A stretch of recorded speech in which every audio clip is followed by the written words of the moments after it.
Last Christmas he tore them apart. The very next day he went away. This year, to save some tears, he's gonna create some special kills.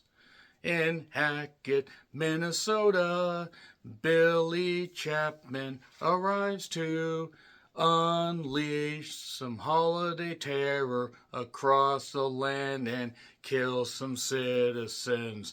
And if he succeeds, he's gonna move on to another city, but maybe he'll find a reason to stay, even as he must go and slay. Last Christmas he tore them apart. The very next day he went away. But here he's gonna find that there's a different fear right behind the eyes. Last Christmas he tore them apart. Silent Night, Deadly Night 2025. Yeah. After the 2012 reboot, whatever the fuck it was supposed to be, didn't turn out all that well, they said, well, let's just forget that. Let's look at the 1984 version, and let's do it again. Literally, that is what Cineverse and Blade Disgusting decided to do with filmmaker Mike P. Nelson. Not to be confused with Mike Nelson from MST3K and Riff Tracks, he did a tape for VHS 85. Mike P. Nelson, not Mike Nelson from Riff Tracks, even though I think he could do something horrific. Nevertheless, if you're unfamiliar with what the Silent Night, Deadly Night movies are, okay, in the first one, Billy, Don't Be a Hero, ended up witnessing something bad with his parents. His parents were killed by somebody wearing a Santa outfit. So now, around Christmas, he goes a little bit more nuts. In the 84 version, he was 18. The actor playing him, by the way, was on about every steroid known to man. Maybe not that many, but he was on quite a few. And he ended up basically slaughtering people about halfway through the movie. And then we got the second one with Garbage Day. And then we got the third one loosely connected to the first two, like, you know, a slight string or a piece of dental floss that was used and worn and snapped. And then we basically wanted to hang ourselves with the dental floss because part 3 was really, really bad. Better watch out. Yeah, you better. And then they did a fourth one.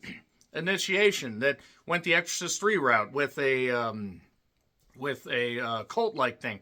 The fifth one had Mickey Rooney as a goddamn toy maker. Then the 2012 one, when Malcolm McDowell was the biggest star, because you had Jamie King in it, who I guess was a star in the sense she's been on things. Whole point is I retro-viewed all of those. I mean, even though the 2012 doesn't count necessarily as a retro-view, it's 13 years old. My God, where has the time gone? The thing is, they're all holiday themed, except for the fourth one. The fourth one, like, has one Christmas scene. That's it.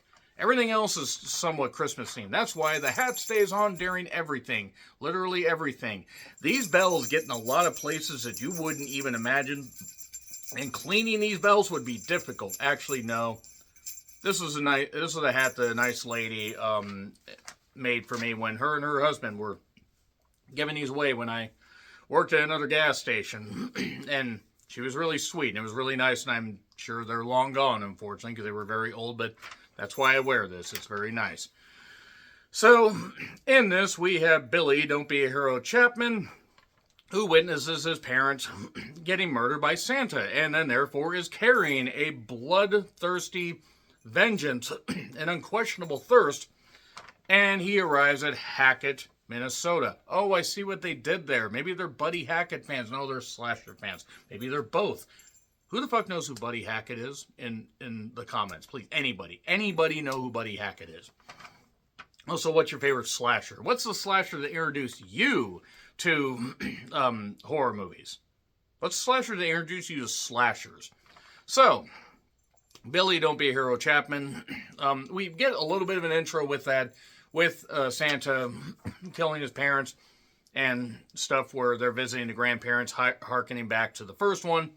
And then we smash cut to adult Billy, played by Rowan Campbell, who was in The Monkey and Halloween Ends. Oh, no.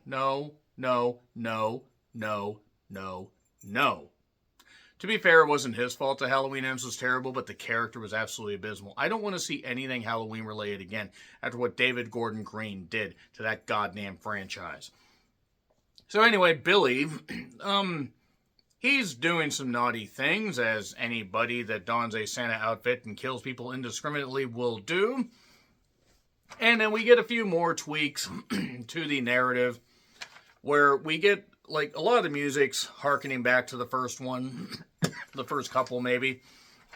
There's a deliberate retro aesthetic and retro feel to this whole thing.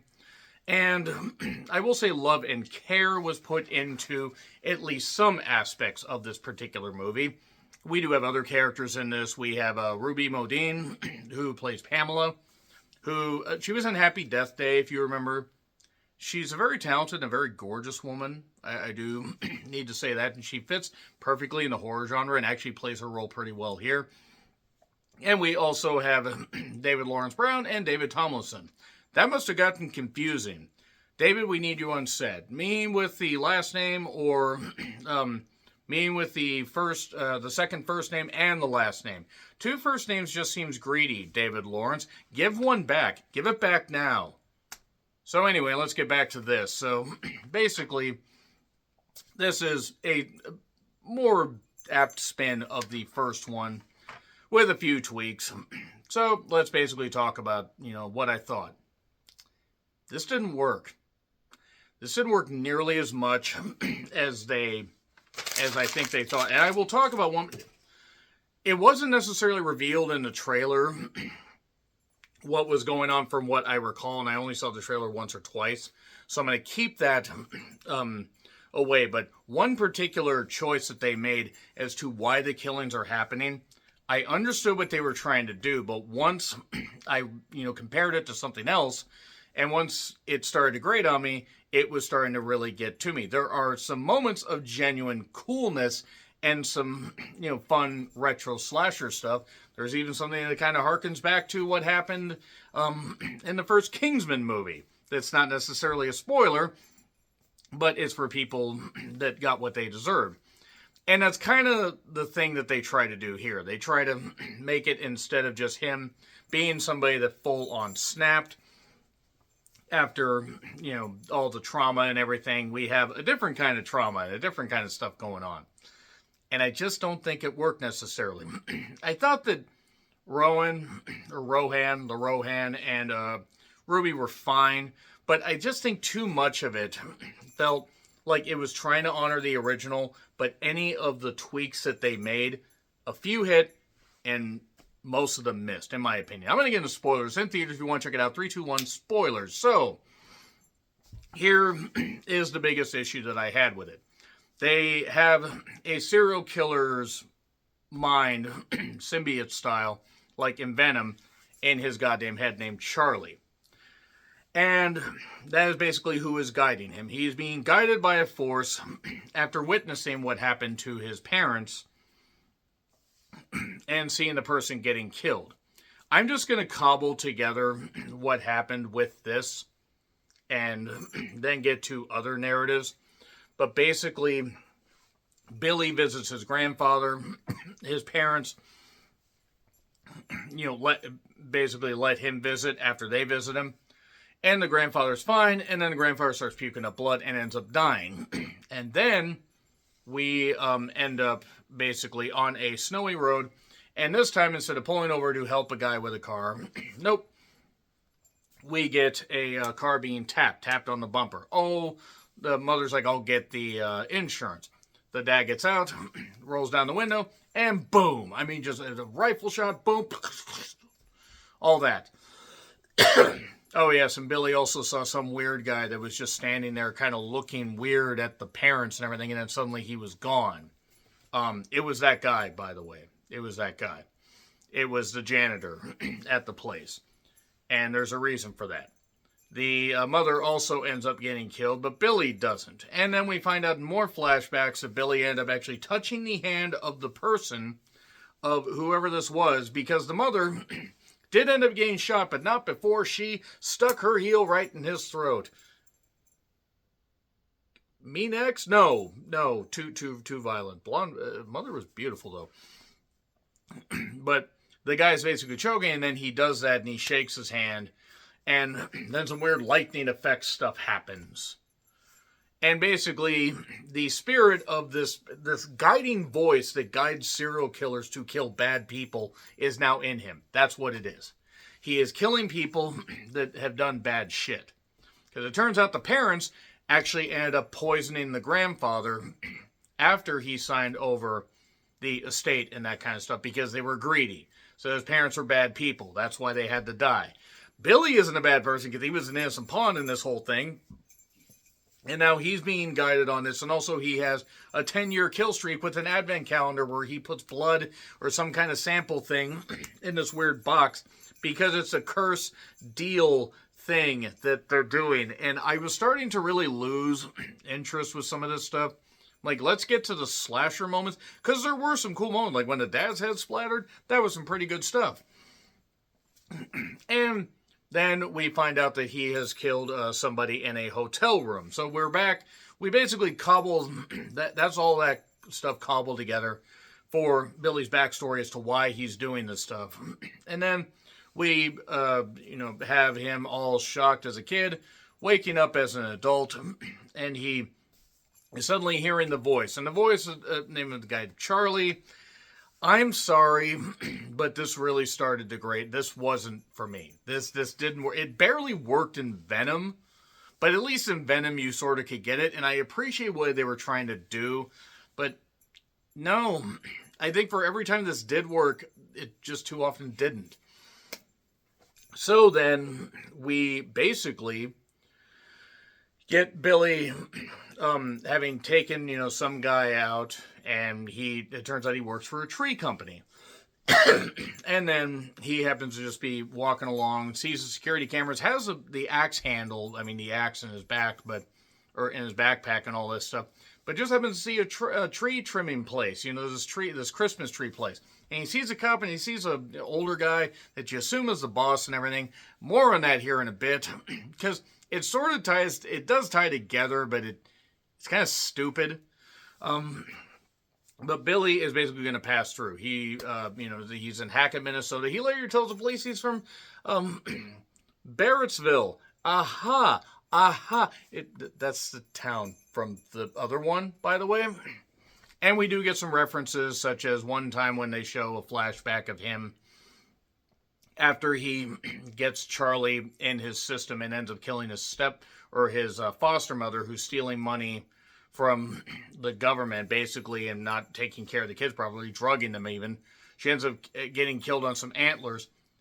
He is flipping some burgers, and the boss basically tells him, Billy, it's garbage day. Do you get it? See, again, they work a little better here than they did in the 2012 one, because you could tell some love and care was put into this.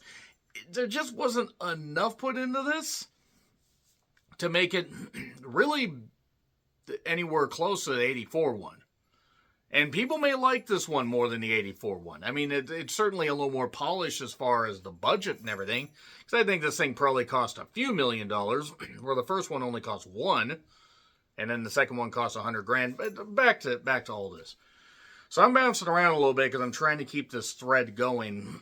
But he describes all the other killings later on to Pamela.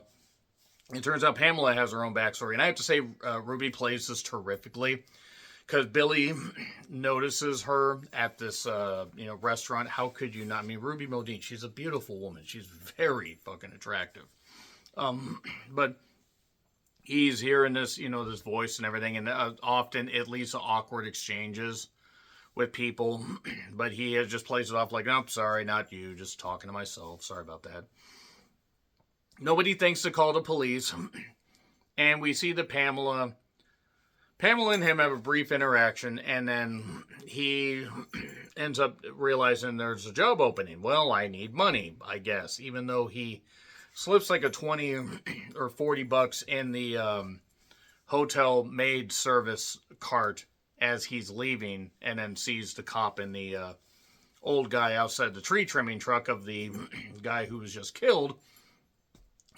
By the way, here's my question. Did he end up entering his hotel room, or did he pose as a gay guy? I'm curious. genuinely curious. I mean, I don't care, but I'm just kind of curious. So, Pamela and him end up kind of having a whirlwind romance. It's not super fast, like, for the first couple interactions, but it does go from maybe like 10 to 60. Maybe not 0 to 60, but like 10, 15 to 60. Like, right like that. So, meanwhile, he gets a room because he gets hired by the dad, and he mentions that he worked at a couple of toy stores. you get it. You get it. Toy stores, because 84, again, I believe they had good intentions here, but just stuff about this, I'm like, you're kind of slapping people in the face to saw the original, but then again, if I was 3 when the original came out, I didn't see it until years later on VHS when I was old enough to rent it. And that ain't high class. It ain't, but there's a funny, gritty feeling about this. This feels almost a little too clean, and also like it's trying to go in a few different directions. You have the narration, the voice in his head. You have a backstory about Pamela, who has her own rage issues. She lost her mother to like a seizure while driving, and now has some rage issues, such as we see at one point after Billy gets his job at this Christmas shop that has like 2 or 3 floors, but only seems to have like about 100 feet of square space. But it's one of those homey things. We see that Pamela is freaking out because she drops an ornament and she gets upset. I can identify, having worked at Kohl's, doing Christmas stuff, sometimes you just have something that irks you. Turns out Pamela maybe has some more stuff that she's got deep-seated, such as some rage issues. She calls it explosive personality disorder. I believe Randy Orton used that as an excuse in 2009. No, really, that was something that happened. The Viper having something explosive come out of him. You're welcome. So, moving on. Nobody that's not a deep cut wrestling fan that's not watching to this point will get it. But, that being said, we see Pamela, her rage issues come out. But she says, hey, Billy, you want to come with me? My sister's going to take our nephew to to play hockey. You want to come? Sure. Oh, yes, and also Billy's gotten a room at this point with this nice old lady. And even gets packages delivered with more Santa suits. And nobody questions whether it's more Santa suits right there, but it's fine. It's fine. It's okay. It's fine. It's fine. But yeah, being guided by this voice to kill bad people. We do even get Charlie at some points. This is like, even at the hockey game, he'll see her, him, look around. I'm getting one of those feelings. Keep your eye open, like this kind of stuff, targeting these people. Sees this one lady that's being this raging bitch to her kid at this hockey game. More on that in a bit. And there's also this weird, creepy guy named George that is a little too handsy with Ruby, with Pamela, but played by Ruby. And he actually ends up going and ends up killing George. Hilariously, by the way, just axe right in the goddamn head. And he's left. And that lady's being a bitch at the goddamn hockey game. And then Pamela ends up seeing some kids picking on her nephew. And she goes out and, and this is pretty much where this balanced it better than Halloween Ends, I'll say that much, as far as like the characters having some explosive stuff about them. But Pamela just ends up, it beats the teetotal shit out of one of these kids. That kid probably had a fractured spine with how much she was hitting it, even with the goddamn padding. And it was hilarious, and there we go, and that kind of stuff. She ends up not actually getting charged because she's been getting calls from a guy named Max. Turns out that Max is a cop. A cop that hit her once, but still lets her go because he still loves her and everything. And there was a cop talking to that old guy with the tree thing. I wonder.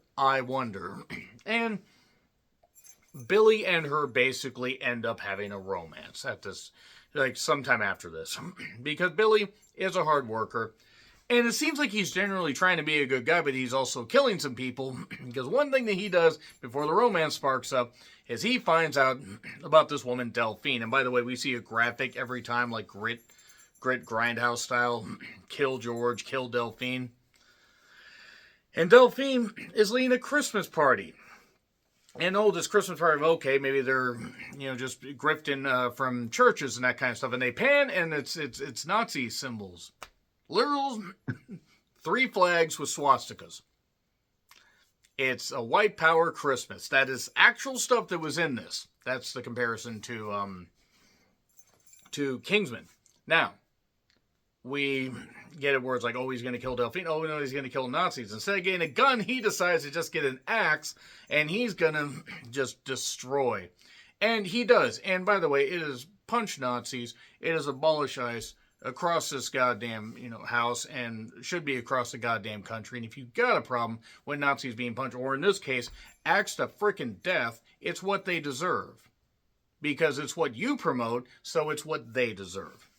So, that being said, axes them kind of hilariously. There's enough splatter violence, but there's a little bit off camera that I would like to have seen. But then again, maybe they didn't want to go too far with the R rating. Boom, boom, boom, boom. Delphine, by the way, gets a gun out and basically ends up mowing down a bunch of her own people to try to get him. He does get shot in the leg, but does get the bullet out later. But then he ends up basically seeing her take off on an ATV. Somehow manages to get ahead of her. And much like the sled thing where the guy got his head taken off, this time on an ATV, that kind of stuff, boom, takes the head off, cuts it like that. Half the face down in the snow, like dead snow. And he does use the naughty thing, because that's one thing grandfather said. Oh, naughty people get punished. And then he died, because he got poisoned by the parents. But, so, there you go. Dead. George dead. Delphine dead. Bunch of Nazis dead.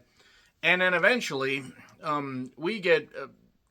It turns out that actually Pamela, despite her obsession with true crime, easy for me to say, and oh, if you were a serial killer, I'd really want to know more about you and everything, because I'm into the true crime stuff. Boy, just practically egging him on to say this stuff.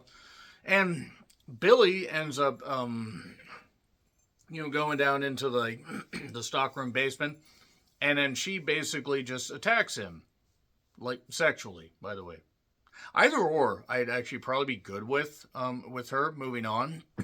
Weird kinks. Everybody has a kink, as Hard Eyes said.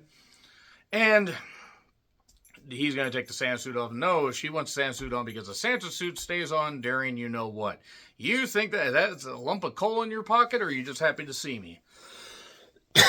So, we got this stuff going on. So do they. They got it going on.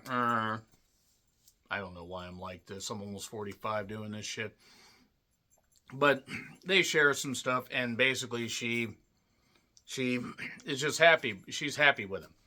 Oh, yes, and also there's this other side thing where while she was being investigated or, interrogated about the kids that she beat up with a hockey stick, there's this wall of kids that have been kidnapped by somebody called the Snatchers. See, I know what they were trying to do, but I'm like, okay, now we're just going black phone stuff, and I go, okay, now we're going too busy. We're going way too busy. But it's too busy, and also there's not enough going on at times. Anyway, Snatcher damn near killed her. So, the reason that now things are going to start to go south is he was on a 10-year kill streak, but he forgot a date in the calendar thing. And now somebody that isn't supposed to die, or somebody isn't meant to die, is going to die. Because it's his fault, because he did some nasty stuff. He did the nasty. To be fair, Ruby would be worth breaking a goddamn curse for. So, now somebody else is going to die. And it turns out that that's her dad. Her dad has been super sweet and everything.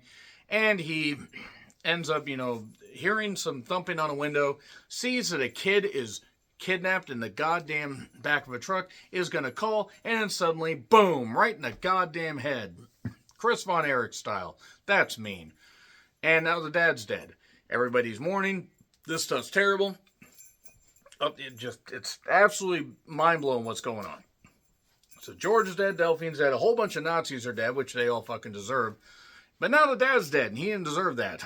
And, Pamela basically says, if Santa was real, I would wish to see the person that killed my dad, and so I could fillet them, basically take them apart piece by piece. My kind of woman right there. So that being said, this is going to lead to basically trying to find the Snatcher. And again, and I know what they're trying to do, but the movie is really starting to lose me at this point. So the idea, and there are certain things that are being skipped over, and then, he talked about all the stuff that happened in his life, killing the various people. He wasn't that good at it, but he got better. Charlie has been like his guiding light. He's actually been a pretty good guy, a disembodied voice in his head. But now they go to the Snatcher's place.